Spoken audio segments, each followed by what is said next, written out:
इन तीन चेहरों पर गौर कीजिए दोस्तों, ये कोई आम लोग नहीं है। सबसे पहले आपके स्क्रीन पर यह कर्नाटक के अध्यक्ष नवीन कतील, इन्होंने राहुल गांधी को नामर्द बता दिया है। आपके स्क्रीन पर देश के कानून मंत्री, सम्मानित कानून मंत्री, इन्होंने राहुल गांधी को पप्पू बता दिया है। और आपके स्क्रीन पर देश के उपराष्ट्रपति, कहने को पक्षपात से कोसों दूर ये पद दोस्तों, मगर देश के उपराष्ट्रपति जगदीप धनखड़ राहुल गांधी पर हमला बोल रहे हैं लंदन में दिए गए उनके बयान को लेकर।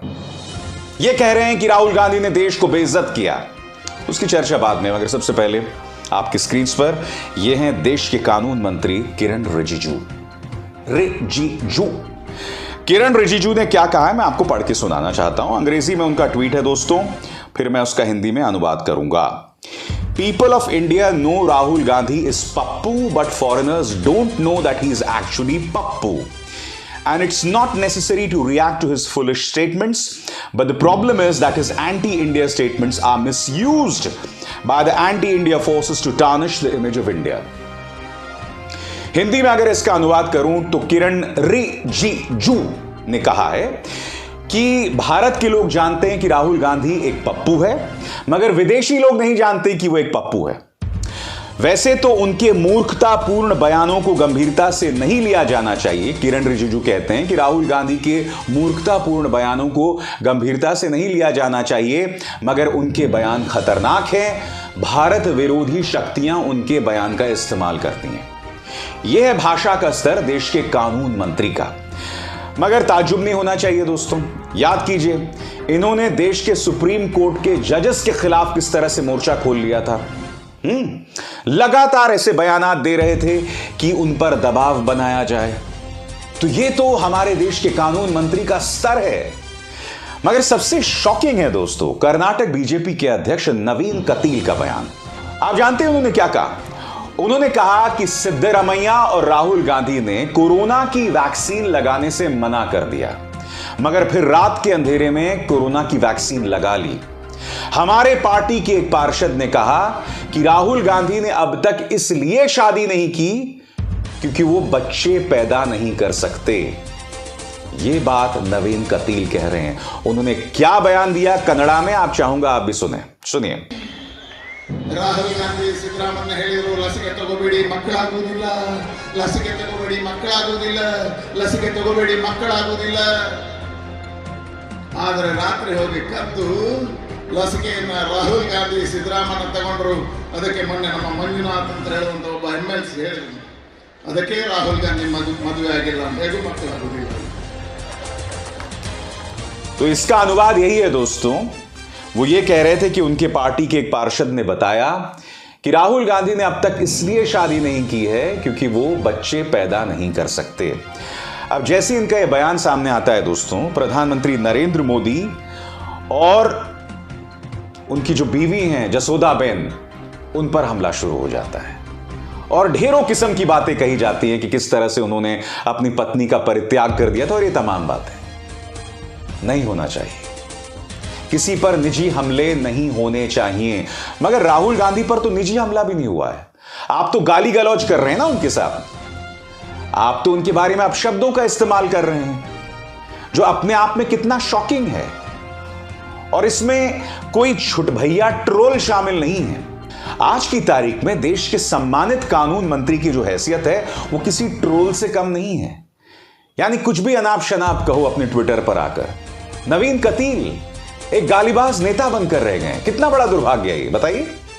और बात वहां नहीं रुकती दोस्तों। भारतीय जनता पार्टी के नेता रविशंकर प्रसाद गलत बयानी कर रहे हैं, देश की जनता को गलत जानकारी और भ्रमित कर रहे हैं।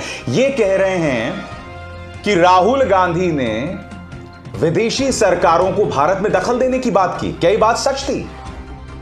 मैं चाहूंगा कि ये एक क्लिप जिसमें दूध का दूध और पानी का पानी हो जाए, आप खुद सुनिए, देखिए, ये देखिए। लेकिन एक बड़ा सवाल आज हमें कांग्रेस पार्टी से पूछना है, उनके अध्यक्ष खड़गे साहब से पूछना है और राहुल गांधी की माताजी सोनिया गांधी जी से पूछना है। क्या कहा राहुल गांधी जी ने कि यूरोप और अमेरिका को भारत में लोकतंत्र को बचाने के लिए इंटरफेयर करना चाहिए। ये उनके शब्द है ना? क्या मतलब है इसका? No, look, first of all, it's our problem, right? It's an internal problem. It's an Indian problem, and the solution is going to come from inside. It's not going to come from outside. तो मैं यही तो समझना चाहता हूं, कोई नामर्द कह रहा है, कोई पप्पू कह रहा है और कोई झूठ बोल रहा है। ये क्यों करने की जरूरत है आपको? और उनको पूरा साथ मिलता है उनके पालतू मीडिया से। तिहाड़ शिरोमणि इस पत्रकार ने यह झूठा कार्यक्रम चलाया कि राहुल गांधी विदेशी सरकारों को दखल देने की बात कर रहे हैं, जो कि गलत थी। क्यों? मैं यही तो समझना चाहता हूं कि राजनीति करनी है, पत्रकारिता करनी है, सो सीधी साफ सुथरी करें, तथ्यों पर आधारित बात कहें। यह झूठ बोलने की जरूरत क्या है भैया? और सबसे शॉकिंग बात, देश के उपराष्ट्रपति जिन्हें किसी पॉलिटिकल पार्टी का पक्ष नहीं लेना चाहिए, जगदीप धनखड़ बार बार इस बात की मिसाल पेश कर रहे हैं कि वो अपने पद की गरिमा को धूमिल कर रहे हैं। राहुल गांधी ने लंदन कैम्ब्रिज में कहा कि किस तरह से लोकसभा के अंदर विपक्ष के नेताओं के माइक्स को ऑफ कर दिया जाता है। जगदीप धनखड़ ने अंग्रेजी में क्या कहा और फिर मैं इसका हिंदी में अनुवाद करूंगा, जिससे इस बात को प्रमाणित किया जा सकता है कि किस तरह से उन्हें निष्पक्ष होने की जरूरत है। उन्होंने क्या कहा? How can I sanctify the statement that mics in Indian parliament are put off? मैं राहुल गांधी के उस बयान को कैसे जायज ठहरा सकता हूं कि लोकसभा के अंदर विपक्ष के नेताओं के माइक्स को ऑफ कर दिया जाता है? How dare he have the courage to say so? Rahul Gandhi की हिम्मत कैसी हुई ये बात कहने की? We did have a dark chapter of our history, the proclamation of emergency. Bharat में एक काला अध्याय था और वो था आपातकाल। The darkest period any democracy can suffer. किसी भी लोकतंत्र का यह सबसे काला अध्याय हो सकता था। But the Indian democratic polity has now matured. There can be no repeat of that. मगर अब भारतीय लोकतांत्रिक व्यवस्था जो है वो परिपक्व हो गई है और उसकी पुनरावृत्ति नहीं होगी, उसे फिर से नहीं दोहराया जाएगा। दोस्तों, मैं आपको याद दिलाना चाहूंगा, जब राज्यसभा में बहस हो रही थी और हिंडनबर्ग और अडानी का जिक्र मल्लिकार्जुन खड़गे ने किया था, आपको याद है किस तरह से जगदीप धनखड़ खड़े हो गए थे, गुस्सा हो गए थे? वो नजारा याद है कि नहीं आपको?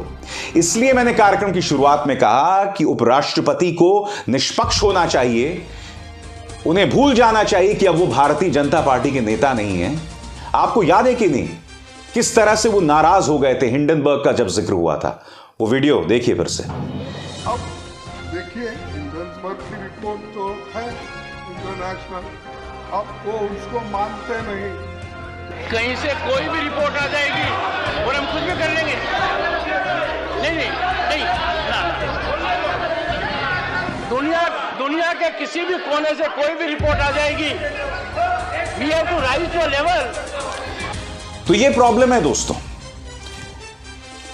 हमारा लोकतंत्र सवालों के घेरे में है। वो उपराष्ट्रपति का ये बयान जो है वो साबित करता है। आजाद भारत के इतिहास में कई ऐसे उपराष्ट्रपति रहे हैं जिन्होंने सत्ता पक्ष में काम किए हैं, जैसे हामिद अंसारी साहब। उन्होंने भी ऐसे कई काम किए हैं जिससे उन पर सवाल किया जाता रहेगा। मगर इस तरह से सार्वजनिक मंच पर विपक्ष के नेताओं पर हमला साधना, यह नई बात है दोस्तों।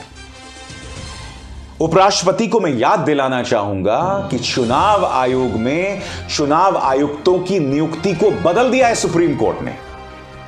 याद कीजिए मीडिया के बारे में सुप्रीम कोर्ट ने क्या क्या नहीं कहा है, कि मीडिया जो है वो सत्ता पक्ष के सामने नतमस्तक है। ये तमाम तथ्य है ना, क्या आप इन तथ्यों से मुंह मोड़ सकते हैं? और ये तमाम तथ्य इस देश के लोकतंत्र पर सवाल उठा रहे हैं।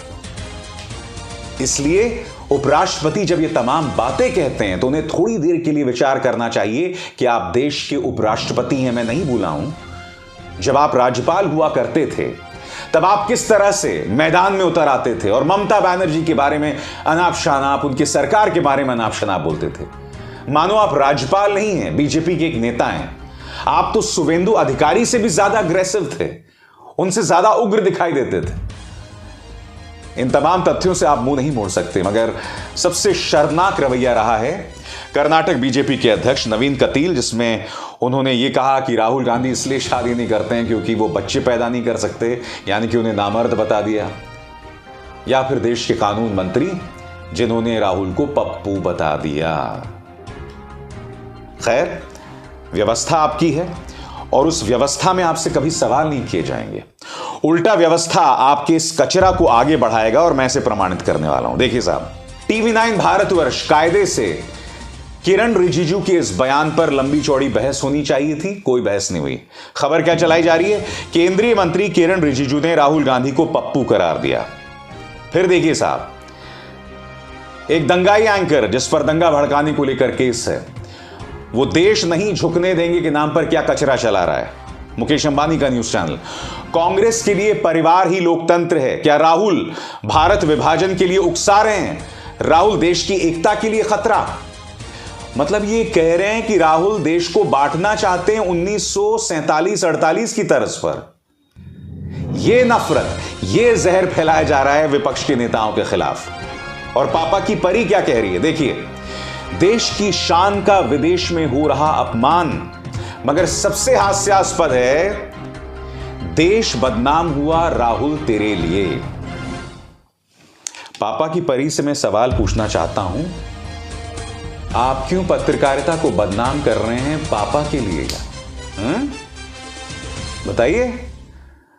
आपको आज चुलबुल पांडे याद आ गए, दबंग के सलमान खान याद आ गए, मलाइका अरोड़ा याद आ गई क्योंकि वो गाना मुन्नी बदनाम हुई है ना, डार्लिंग तेरे लिए। वो गाना फिल्म दबंग से था। सलमान खान और मलाइका अरोड़ा जो है उसमें नाच रहे थे। हकीकत ये है कि आज की तारीख में जो मुन्नी है ना, ये हमारे देश की मीडिया है। जो बदनाम हो रहे हैं सत्ता पक्ष बीजेपी के लिए, ये पापा की परियां, ये गुल्लू और कालू जो लगातार बदनाम हो रहे हैं, जिनका पत्रकारिता से दूर दूर तक कोई निशाना नहीं है, सिर्फ प्रचार तंत्र हैं और उसके अलावा कुछ नहीं। और ये इस देश के लोकतंत्र पर सवाल है। इसलिए उपराष्ट्रपति जब बड़ी बड़ी बातें करते हैं तो जरा इस मीडिया पर भी निगाह डालें।